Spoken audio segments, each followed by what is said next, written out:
Hello everyone. So guys, आज के इस वीडियो में हम बात करने वाले हैं इंजीनियर कैसे बने आफ्टर 10th, आफ्टर 12th पास। तो बच्चों, यदि आप क्या है इंजीनियर बनना चाहते हैं तो इस वीडियो को आप पूरा देखिए, आपको प्रॉपर जानकारी दी जाएगी और 10th वाले बच्चों के लिए, 12th वाले बच्चों के लिए और 12th पास बच्चों के लिए पूरी जानकारी बताई जाएगी। तो चलिए हम अपना वीडियो शुरू करते हैं। तो देखिए, सबसे पहले आपको समझना होगा कि अगर आप इंजीनियर बनना चाहते हैं तो आपको एक कोर्स करना पड़ता है। कोर्स का क्या नाम है? कोर्स का नाम है बीटेक। तो आपको क्या है, बीटेक का जो कोर्स है वो करना पड़ता है। ये कोर्स आपका 4 ईयर का होता है। कितने सालों का होता है? 4 सालों को होता है। मतलब 4 ईयर का ये जो कोर्स है वो आपको करना पड़ता है। अब ये जो कोर्स है आपका वो आईआईटी से भी होता है, एनआईटी से भी होता है और स्टेट के कॉलेजेस से भी होता है। तो आपको ध्यान रखना है कि ये कोर्स आपका आईआईटी, एनआईटी और आपका जो स्टेट होता है, स्टेट में भी इंजीनियरिंग कॉलेज होते हैं, यहां से आपका क्या है बीटेक आप कर सकते हैं। अब जो आईआईटी होता है वो सबसे अच्छा होता है। उससे कम लेवल पे भाई एनआईटी आता है गवर्नमेंट में, और फिर उससे कम लेवल भाई स्टेट वाले आ जाते हैं। इनके अलावा टॉप यूनिवर्सिटीज़ भी हैं हमारे पास, जो स्टेट से अच्छा भी होता है। टॉप यूनिवर्सिटीज़ हैं जहाँ से आप कर सकते हैं। टॉप कॉलेजेस हैं इंडिया में, वहाँ से आप कर सकते हैं। तो आप क्या कर सकते हैं, इन जगह से बीटेक कर सकते हैं। अब बात ये आती है कि भाई 10th वाले बच्चे, 12th वाले बच्चे और 12th पास वाले बच्चे क्या करें, ये क्वेश्चन आता है। तो देखिए, मैं आपको बताना चाहूँगा, चाहे ये बच्चा हो, चाहे ये बच्चा हो, चाहे ये बच्चा हो, इन तीनों को एक एग्ज़ाम देना पड़ता है। कौन सा एग्ज़ाम होता है? एग्ज़ाम का नाम है आईआईटी जेई। आईआईटी जेई का एग्ज़ाम देना पड़ता है। इसके अलावा और भी इंजीनियरिंग के एग्ज़ाम होते हैं। नेक्स्ट एग्जाम होता है स्टेट का engineering exam. State engineering exam ये हर स्टेट में होता है। यूपी में भी होता है, एमपी में भी होता है। तो भाई आईआईटी जेई होता है, स्टेट का इंजीनियरिंग कॉलेज का एग्जाम होता है। इसके अलावा जो टॉप यूनिवर्सिटीज़ होती हैं और जो टॉप कॉलेज होते हैं, टॉप यूनिवर्सिटी होती हैं और जो टॉप कॉलेज होते हैं, ये भी अपना एग्ज़ाम करवाते हैं। अब देखिए, पहले तो इनमें एग्ज़ाम होते थे, अब क्या है, अब जो आपके मार्क्स जेई मेंस में आते हैं, देखिए थोड़ा मैं आपको समझाता हूँ। इसमें बेसिकली जब आप आईआईटी जेई का एग्ज़ाम देते हैं तो इसमें 2 लेवल होते हैं। एक होता है आपका मेंस और दूसरा आपका होता है एडवांस्ड। तो जिन बच्चों का मेंस में नंबर आता है अच्छा, तो मेंस के जरिए भी अब क्या है, टॉप कॉलेजेस, टॉप यूनिवर्सिटीज़ क्या सिलेक्शन देने लगी हैं। बट कुछ यूनिवर्सिटी ऐसी हैं जो भाई क्या है अपना एग्ज़ाम भी कराती हैं। ये डिपेंड करता है यूनिवर्सिटी पर एंड कॉलेजेस पर। तो ध्यान रखना है कि भाई कॉलेज में जाने के लिए या तो आप आईआईटी जेई का तैयारी करें, या फिर स्टेट इंजीनियरिंग एग्ज़ाम की तैयारी करें, या फिर टॉप यूनिवर्सिटी और कॉलेज के एग्ज़ाम की तैयारी करें। इन तैयारी के बाद आप बीटेक कोर्स में जा सकते हैं, और बीटेक कोर्स करने के बाद जैसे आपका कंप्लीट हो जाता है तो आप क्या है इंजीनियर बन जाते हैं, और आप अपने नाम के आगे ईआर लगा सकते हैं। तो ये तो प्रोसेस हो गया कि भाई इंजीनियर बनने का। बट कुछ इंपॉर्टेंट पॉइंट जो जानना बहुत ज़्यादा ज़रूरी है। देखिए, जो 10th वाले बच्चे होते हैं वो क्या करते हैं, ध्यान से समझिए। 11th में कोचिंग करते हैं और 12th में कोचिंग करते हैं आईआईटी जेई का, और उसके बाद 12th में एग्ज़ाम देते हैं आईआईटी जेई का।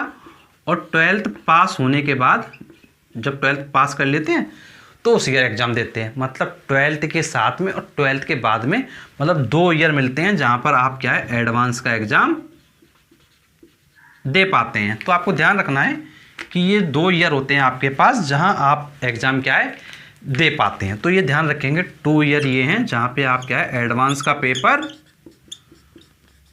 दे पाएंगे। ठीक है, अब इसके बाद क्या है, कुछ और बातें समझिए।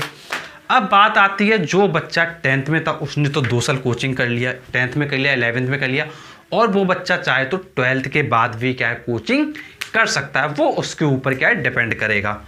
तो 12th के बाद भी कोचिंग कर सकता है, 12th पास करने के जस्ट बाद वो कोचिंग कर सकता है। तो 10th वाले बच्चे के पास तैयारी करने के लिए कितने साल मिल रहे हैं, इसको मिल रहे हैं तैयारी करने के लिए IIT JEE की 3 साल, मतलब 3 साल तैयारी करके ये IIT में दाखिला ले सकता है। अब बात करते हैं आफ्टर 12th। बेटा यहाँ पर आफ्टर 12th की जगह आप जो है इन 12th कर लो, मतलब इन 12th वाले बच्चे की बात करते हैं कि जो 12th में बच्चा है वो क्या करता है। तो बेटा जो 12th में बच्चा वो क्या कर सकता है, एक बार 12th में कोचिंग कर सकता है और एक बार 12th पास के बाद कोचिंग कर सकता है। मतलब इसके पास 2 मौके हैं कि ये 2 साल तैयारी करने के बाद IIT में सिलेक्शन ले सकता है। मतलब 2 साल तैयारी करे और IIT में सिलेक्शन ले सकता है, 1 साल तैयारी करने के बाद भी ले सकता है, 2 साल तैयारी करने के बाद भी ले सकता है, ये इसके ऊपर डिपेंड करता है। अब जो बच्चा 12th पास कर लिया है, मान लो अभी आपने 12th पास कर लिया, तो भैया आपके पास एडवांस के लिए तो एक ही मौका मिलने वाला है। तो भाई आपको सिर्फ जो है 1 साल का मौका मिल रहा है जहाँ पे आप तैयारी वगैरह करने के बाद सिलेक्शन ले सकते हैं। अब बच्चों आप समझदार हो, आप क्या हो समझदार हो, आप खुद सोच के देखो, इसको 3 साल तैयारी वो कर सकता है बच्चा, ये 2 साल कर सकता है, ये सिर्फ 1 साल कर सकता है। तो भैया किसके ज़्यादा चांसेस होंगे सिलेक्शन होने के। अरे ऑब्वियस सी बात है कि भाई जो ज़्यादा साल जिसको मिल सकते हैं उसके चांसेस क्या ज़्यादा होंगे, ये एक कॉमन थिंकिंग कहती है। बट मैं आपसे एक बात ये कहूँगा, कभी भी तैयारी करते समय ये दिमाग में मत लाना कि भैया हमको 3 साल मिलने वाले हैं। अरे एक बार पढ़ो, अच्छे से पढ़ो, सिलेक्शन लो, आगे पढ़ो। और इंजीनियर बनने की सोच रहे हो तो ये भी जान लो इंजीनियर 2 तरीके का बन सकते हो, एक गवर्नमेंट इंजीनियर बन सकते हो और एक प्राइवेट इंजीनियर बन सकते हो। देखिए जो कॉलेज से प्लेसमेंट होता है उसके जरिए आप क्या है प्राइवेट इंजीनियर बनते हो। देखो मैं आपको समझाने के थोड़ा इरेज कर देता हूँ जिससे आप थोड़ा समझ सको, इरेज कर देता हूँ ये सब जिससे आपको क्या है थोड़ा समझ में अच्छे से आ सके। अब देखो आप इंजीनियर क्या 2 तरीके के बन सकते हो, जानकारी लो तो पूरी लो जिससे अच्छे से आपको चीज़ें समझ में आ जाए। अब देखो आप 2 तरह के इंजीनियर बन सकते हो, प्राइवेट एक गवर्नमेंट। तो देखो एक भाई बन सकते हो आप प्राइवेट और दूसरे बन सकते हो आप गवर्नमेंट। अब देखो अगर प्राइवेट की अगर हम बात करें तो ये भाई आपके कॉलेज कैंपस से प्लेसमेंट के बाद आप क्या है बन सकते हैं। लेकिन इसके लिए क्या है भैया, ये गेट नाम का एग्ज़ाम देना पड़ता है। क्या देना पड़ता है, गेट का एग्ज़ाम देना पड़ता है। गेट का एग्ज़ाम देने के बाद इसमें टॉप रैंक लानी पड़ती है और टॉप रैंक लाने के बाद जो PSU कंपनीज होती हैं जैसे भेल हो गया, गेल हो गया, इस तरह की कंपनीज में आप क्या है एक सरकारी इंजीनियर बन सकते हैं। इसलिए ध्यान रखिए जानकारी पूरी होनी चाहिए कि भैया सरकारी भी बन सकते हो प्राइवेट भी बन सकते हो। कुछ लोगों को तो ये पता ही नहीं होता कि भैया सरकारी इंजीनियर बन सकते हैं। ये चीज़ आप अच्छे से ध्यान रखो कि प्राइवेट इंजीनियर भी बन सकते हो आप और सरकारी इंजीनियर भी आप क्या है बन सकते हो। अब भाई मेहनत आपकी है, आप पे डिपेंड करेगा। और जैसा मैंने आपसे कहा था कि भैया आप IIT से भी कर सकते हो बीटेक, NIT से भी कर सकते हो, स्टेट के कॉलेज से भी कर सकते हो, और जो हमारे टॉप प्राइवेट यूनिवर्सिटी हैं या जो हमारे टॉप प्राइवेट कॉलेज हैं उनसे भी कर सकते हो।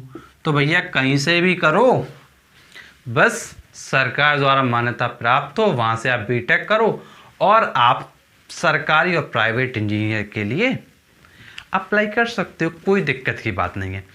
और यदि कुछ और जानकारी जानना है, कुछ अगर मिस हो गया हो तो आपके पास नीचे कमेंट बॉक्स है, कमेंट बॉक्स से कमेंट करके आप अपनी प्रॉब्लम्स को पूछ सकते हैं। बट ध्यान रखिए कमेंट बॉक्स में क्या करेंगे, जैसे आपको जानना है बीटेक का तो आप डालिए बीटेक, फिर उसका डालिए point number 1, point number 2, point number 3, point number 4, point number 5। इस तरीके से आप क्या है कमेंट में अपने क्वेश्चंस को पॉइंट वाइज पूछिए। अगर वीडियो पहले से चैनल पे अवेलेबल होगा तो आपको कमेंट में बता दिया जाएगा, यदि अवेलेबल नहीं होगा तो भैया आपके लिए एक नया वीडियो बना दिया जाएगा। और ऐसे वीडियोस पाने के चैनल को बस आप सब्सक्राइब कर लो, नोटिफिकेशन दबा दो, क्योंकि हम आपके लिए ऐसे वीडियो लाते रहते हैं। चलिए मिलते हैं आपसे नेक्स्ट वीडियो में, तब तक के लिए शुक्रिया।